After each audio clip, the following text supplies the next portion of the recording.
Hello everybody and welcome to my video Getting Tidier. So you may remember yesterday after I cleared the stairs, so I cleared and cleaned the stairs going up to the loft room, just because when people come round it just looks such a muddle because of all the random things that dumped on the stairs, so I wanted to clear that. And I showed you this video of what the playroom looked like, and I was going to start doing some work on it. There's things piled everywhere, and this was caused by over half term. We got out lots of things from the wardrobe to decide what we were going to do over half term and prioritise those things. So you probably remember me talking about the tie-dye and some of the other craft things that we got out to do, like the weaving set and so on. So we prioritised those and we did those. Obviously, we didn't have time for all of the things because some things took quite a long time, and then we've had various other things going on. So those things that we didn't do did need to go back into the wardrobe, but I didn't put them away, and I didn't ask my daughter to. It's a kind of little bit like Jenga in the wardrobe. So if you pull something from the bottom, you're liable to get things on your head. And also, I've taken so many books out from my daughter's bedroom and put them in the playroom. I really got like piles of books that aren't on the bookshelf. Now, I was convinced with a bit of kind of moving things around and changing things, I'd be able to have space for the books and then put more things away in the wardrobe. So this was yesterday. I was kind of a bit horrified with the level of dust on that shelf. But I guess nothing has been moved on that shelf, added to the shelf, removed from the shelf in quite some time. So I got a cloth just to dust some items. And there were also some things that we've kept, and I thought, well, maybe we don't need to keep. So that first item that I got down was from my daughter's birthday cake, when she had a frozen cake. She was probably 4, and my husband made that lovely like little display stand for a little Elsa figure to stand on. Obviously, it's got nice memories connected to it, etc., etc., but I'm not really sure I need to keep it. Also, there were 2 little rockets that my daughter had made when she was very, very young. I put them to one side, and then when she came in, I said to her, oh, which one did she think she wanted to keep and which one did she want to get rid of? And the first thing she said, oh, does it say how old I was? And I said, no. She said, oh, right, well, let's get rid of this one. And she was quite happy about that. And she was happy about getting rid of the Elsa stands. I said, oh, we enjoyed that when it was made, and that was a nice thing that Daddy did. We've got all the photographs. We don't actually need to keep it anymore. And she was happy with that. Also on that shelf, we've got like little giraffes from when we used to go to the giraffe restaurants. Where that was when my daughter was probably less than a year, and me and my husband used to go with her. We'd take her little packed lunch, and we felt like we were actually getting out of the house for a bit. It was a bit of a shock, is it? I think when you've always been used to, obviously for 30 years, well, obviously not as a child, I didn't do whatever I liked, but I had my daughter when I was 32, 33. So it was a large proportion of adulthood where you just do whatever you like, when you like. Used to get home from work and just, oh, we've got nothing in the fridge. Where should we go for dinner tonight? And suddenly a baby changes lots, doesn't it? So, yeah, I like those little giraffes. We kept them from when we used to go to that restaurant. But the dust here was very thick. And also, that you can see that shelf's not entirely level. So I wanted those shelves not to have all the fittings on show. So my husband did a good job of those, but that shelf looks like it's dropped a little bit. So I decided that I'd put her little sort of bits and pieces from over the years on that top shelf, which can't take so much weight. And the shelf under it, I could put a load of books, the smaller books, and potentially some of the books that she can read now, as opposed to some of the younger books that she still wants to keep, that we sometimes have as bedtime stories. So there was also a couple of other things that I decided I could get rid of. I'm going to put the polished wooden bead set, which are really nice for very, very young children. I'm going to put that up in the loft. And the other set, which is like wooden sort of different shapes pieces that I got from a charity shop, I'm going to give back to the charity. Also, I found a little glass jar from when my sister-in-law got married. She's consequently got divorced, so I decided I could get rid of that. There was a couple of books also I decided I could get rid of. It was also quite nice when my daughter got home from school. She had a little look at some of the photographs in the photograph album, and I've got a new photograph album up there, which I said to her about. So I think she's gonna take that down and fill that up. Also on that shelf, the green item, is a Flum Flum tree. If anyone has ever read that book, we've always liked that book. I first heard it on BBC where they do story time, and we've still got it, and I know large proportions, large sections of that book off by heart. It happens, doesn't it, when you read things so many times. So I didn't do much in this room, but I just wanted to start, and then I knew that I'd be able to do some more today. Also, in a minute, you'll see a little clip from outside of the window where you can see my shelter and my garden, and I've got loads of things sitting around the shelter. It's my aim that once we really start in the garden and the weather starts improving, we're going to keep that completely clear. So I'm going to say to my husband, the only things under the shelter will be the hot tub, the barbecue, and our big parasol or umbrella for the patio. No other bits and pieces should be stored under there. I want that completely clear. And also I'm going to get that tiled so that'll really finish off that area, I hope, because my husband did a fantastic job with the patio. But yeah, you can see there's lots of things there to sort of clear and sort out. You can see the chest of drawers is piled up, and please don't even ask me what's in the chest of drawers. That's another day on its own. Yeah, so much to do. There's lots of things there that I haven't looked at for so long. In terms of comments, I got some comments from some new people that have just started following, and I should just say thank you so much for those of you that follow, those of you that support me. Such motivational comments. I really do appreciate them, and I know I often say that. I say that in most videos, but I really do. It's so lovely to, when I put my phone on and I've got these really kind, motivational, enthusiastic comments. So thank you very much. We've got a new follower from Leeds. Now, Leeds in the United Kingdom, for those of you that are aware, is kind of, would you say, isn't about the centre? I do know it's very close to York. If you've never visited the United Kingdom and you plan to in the future, I highly recommend a visit. York is absolutely beautiful city.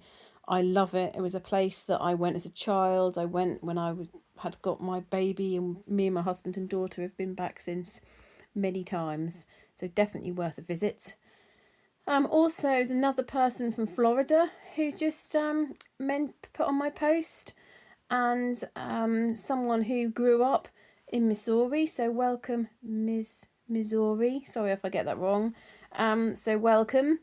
And a couple of people have recommended different cleaning supplies, products, and some natural cleaning products. So Alison recommended someone called Nancy, who does natural cleaning products as opposed to all of the nasty chemicals. So thank you for that tip. I'll definitely look that up, because as I said, the vinegar got rid of all the marks of treat. And then we're now on to this morning. So last night we had disrupted sleep again. My daughter started saying that her throat was itchy, and she'd had some new olives, and there was no warning related to allergies on there. There was no may contain, and it was Tesco product, which is usually pretty good with warnings and information. But because they were new, it was a new product, I thought, oh, is it something in the olives, or is it a sore throat? So I wanted us to check her. So she went to bed and she was okay, and then we set the alarm clock and went to her at about 2 a.m. Her throat was still, she could still feel her throat was a bit, problematic. But sometimes it's still hard at her age to know, is it a sore throat or is it an allergic reaction? And when she said, my throat itches, that isn't how I describe a sore throat. So that was why I was worried. So my husband probably got very little sleep because he was awake and up, and he helped sing to her. And then he had to leave about 6 o'clock this morning to go into work. So it's a long day for him. So I got up a bit earlier than what I normally do, because I needed to do breakfast and get everything ready for school. So we got to school on time, except the fact that we sat in the car and I said, "It's Wednesday. Is there anything else that we need? Is there anything we've forgotten?" And my daughter said, "Oh, it's games today." So we had to run back into the house and she had to change into her games uniform. But we still managed to get to school on time, thankfully. So I came home. I was quite pleased actually, because I was due to have a meeting about 15 miles away. I think I said yesterday that was cancelled. I left that in my diary and that actually gave me a bit of time to catch up on things. So that was good. Although even though I've got meetings in my diary, people still rung me, and one person rung me and literally was on the phone for about 40 minutes. Which, to be honest, with that sort of thing, I'd much prefer someone just to book a meeting in rather than just call me for 40 minutes when I was trying to get a few bits done. But there you go. Also found out the news that my sort of first job, the one that I do on Thursdays and Fridays, my manager was going to be leaving. He's now staying. So I've got mixed views on that, really. Back last year, he made myself and the other part-time manager change our hours. He insisted that between us we needed to cover Monday to Friday and we could no longer do any hours in the evening, which we'd always done and was contractually agreed from when we came back from maternity leave. And the type of work we do, there's loads of work that we can do any time of the day. So he forced us to change our hours, and I've always felt like he's quite anti part-timers. I just feel like in many different ways we get treated differently. Those of you that have been working mums will probably know what I mean. It's hard to actually put into writing. It'd be hard to put your finger on. It's just various things happen which make you just feel like you are being treated differently. And to begin with, you just think, oh, it's just by chance that's happened. And then it just happens more and more often. Well, incredibly, he's announced today that he's going part-time. And even though he made this massive thing about one of us covering a Monday and making sure that every single day is covered and we haven't got enough cover, surprise, surprise, he's not working Monday, which I just find an absolute joke, to be honest. He's going to be working Tuesday, Wednesday, Thursday. Incredible what people can get away with, but what can you do? Make the best of things. So you saw here that I'd done breakfast for the two of us, and then also I just quickly swept around the floor. I've just realised that if I do that twice a day, it never gets to such a ridiculous state where I have to be on my hands and knees scrubbing the floor. So I just do that now a couple of times a day, and that's working really well. So I had sort of a late lunch today. And then you'll see in this video, I do more work on the playroom. And at the start, you can see about 1 centimetre square of the carpet. And at the end, you can see about 1 metre square of the carpet. I think every little bit that I'm doing is improving things. Every time I spend, 30 minutes on a room and get rid of more things, I feel positive. Helen said to me yesterday, why do you just do bits and pieces in each room? Why don't you just focus on one room and get one room done? And I completely understand what she's saying. But the thing is, what you'll see me doing, like in the lounge and the kitchen, is I'm trying just to maintain those areas. I'm trying just to keep on top of those areas, having done a bit of a sort out and a clear out. And then now I need to start on some other areas. But obviously the areas that I maintain, they also can start getting bad. So you can see me after lunch. I've gone back into the playroom and I'm doing some more work on those shelves. So you'll see that I'll move some books into that corner. Some of the books in the smaller shelves on the main bookcase. And then I'll also move some books onto the bookcase over the other side, as they had like some empty boxes and storage boxes on the shelf, which I decided wasn't really a good use of space. Doesn't look very nice either. Some of the books I just need to spend some time going through with her and just say, like, on this bookshelf, let's get rid of 10 books, and just choose all the books that she wants to get rid of. I think the only problem that comes about is that she wants to get rid of books that I want her to keep.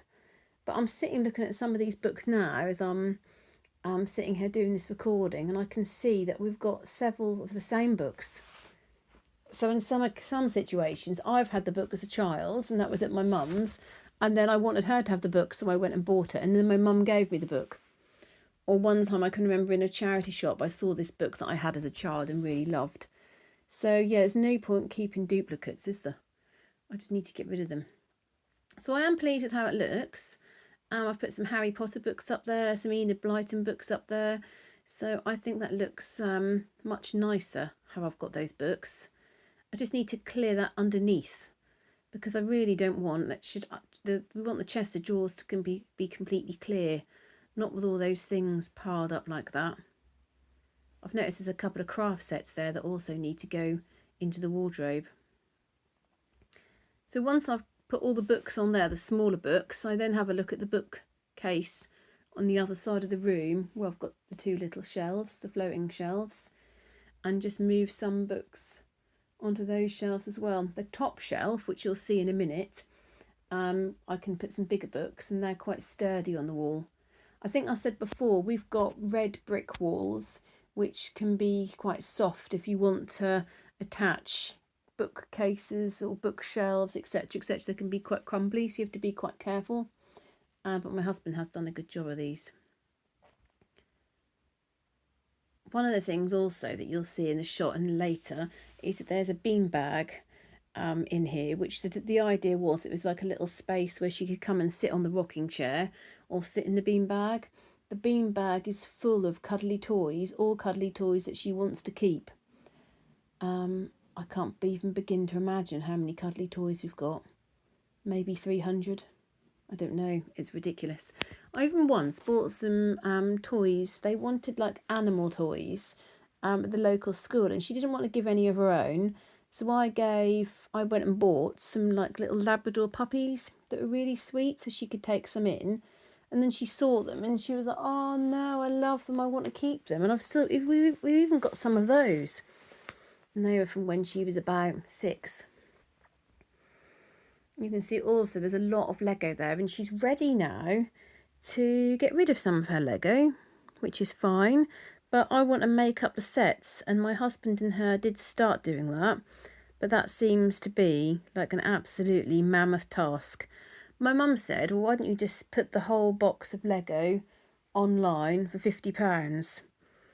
But of course, if I take some time and make the sets up and I've got all the boxes, I'd be able to get some more money for her piggy bank or her holiday money. So I would quite like to do that for her, really. She's also says that she's ready to get rid of her little puppet theatre, her little shop. We've had some fun times using that. She says in the summertime she's going to do one last show that she's going to practice and prepare, and she's then going to deliver the show to me and Daddy, and then she's happy to get rid of it. And just by saying that made me feel even sadder. If she just said, "Oh yeah, I don't play with that anymore, I'm happy for it to go." She had that for, I think it was Christmas when she was about 4 or 5. It was quite grown up for her at the time, so that's why it lasted so long. And we've done shops and post offices and all sorts. But of course it's quite big, and she's just not using it. It's against the wall, but it still takes up quite a lot of space. So we might as well move it on. So you can see that big pile of books at the bottom there, and all of those now can go on the shelf. So I'm pleased that that's created quite a lot of space. So I've not spent long in the playroom at all, to be honest, but I do feel quite pleased with what I've achieved. So in a little while I'm going to go and collect my daughter from school. Today is another juggle, so I'm going to be picking her up at 4 o'clock. I'm going to be bringing her home to my mum's, and then I've got to drive all the way back to the school for my first appointment this evening at 4:45. Well, I don't know how I'm going to do that. I really don't. So I've said for her to get out as early as possible, and she says that all the lesson that she has, sometimes they let her leave a bit early. So I've said we'll come straight out to wait, and we're just going to have to go quickly. obviously driving carefully into the speed limit. But yeah, get home as quickly as possible. She's going to have to jump out of the car. My mum is kindly doing dinner for her, so she's going to have a roast dinner. And then my last appointment, I've got a massive great gap in between. So my last appointment, I think, is at 7, which reminds me I need to take something to eat. Because I've got a gap of 45 minutes to an hour, with no appointments. So apparently this 3 minutes per teacher, which is ridiculous. Apparently it doesn't really work. You go in the order of your appointments, but you'll be late and you just have to sit there waiting for them to have a gap. Isn't that funny? Like when I went to high school and it was the old paper system where you'd go round with your paper and you'd get the teachers to sign what time your mum would be able to see them and your dad would be able to see them. That old paper system seemed to work so much more effectively. I mean, my mum was never at a parents' evening from 4:30, 4:45 to 7, and then didn't even see some of the main teachers, which is what's going to happen to me. I've got no appointment with chemistry. Music has been cancelled because sadly the music teacher is unwell, and I definitely wanted to see the music teacher. Chemistry teacher, there was no spaces, and I don't think I ended up with a maths teacher slot. But we've got a good group of other parents, so we've got like a WhatsApp group, and there's parent representatives for our year group, our children's year group, and they're going to feed back how they think it's gone and how the school could improve. And the school really listens, so we're lucky with that. And then all my games, and I know, well, our games, I know a number of you will say there's far too many games, but really, what do you get rid of? Ticket to Ride, we've got 2 different boards. We love Ticket to Ride, and we're not going to get rid of any of the boards because we play them all. We're hoping to get the Italy-Japan one as well. So, yeah, we're not going to get rid of them anytime soon. Tumbling Monkey, she still plays. My daughter plays regularly with my dad, and we enjoy that. Game of Life, we all play that. Cluedo, we don't have the full size of Cluedo. We only have the small size, and we play that. And then there's other the things like Frustration, Chess, that Frankenstein game, which is a super game from the 1980s that I bought her a few years ago. So there's lots of things which we can't really get rid of because we're still playing them all. And then all the craft sets, of course, those boxes will go once we've done the craft. So she's got a little rug to make. And we've got some Cindy clothes there. She's got a skirt to make. So yeah, we've got lots and lots of things there. You can see that's I know you fell then. You can see that's the puffy that I said about, the seat there, which is full of the toys, which the pram is on top of. Which reminds me, I have said to her, are you ready to get rid of the pram? The little buggy is actually mine from when I was little. So I'll keep hold of that. But the pram she got bought by Nanny, and she's had fun with that. She's enjoyed that, but it's got a bit small for her anyway. And she doesn't really play with dolls anymore. So I think she'll probably say yes to getting rid of that. So all in all, if you stay till this point, then thank you very, very much. At the end, you'll see a picture of how I managed to get some more floor space. So much more to do in here. I do realise that, and I do need to be ruthless with some of the other things to get rid of. Like, there's a couple of things I think, like the magic trick set, I think she'll probably be happy to get rid of. A couple of other things that I think that we're nearly done. Chocolate lolly maker, she's done that a couple of times. So we might do that once more and then use all the parts up and get rid of that box. Yeah, so I need to do a lot more in here, but at least there's more floor space and it's looking better. And you can actually get in without climbing over things. Anyway, I hope you're all well. I hope you've had an enjoyable day, and I'll see you in the next video. Oh, just before I go, I just wanted to say, I've thought of one other thing. When I get to 2,000 subscribers, I'm going to give away one of my cloths that I make myself, my handmade cleaning cloths. And you can use them for washing up, for cleaning floors, whatever. And they last years. And when you finish, when they're dirty, you just put them in the washing machine, wash them, and they come up like new again. I'm on 1,781 subscribers. So if you're watching this and you haven't subscribed, I very much appreciate you subscribing. I'll send the cloth to anywhere in the world. Haven't quite worked out how we'll sort the address part of it, but I'm sure we'll find a way. So I'm going to definitely go now, and I'll see you in the next video.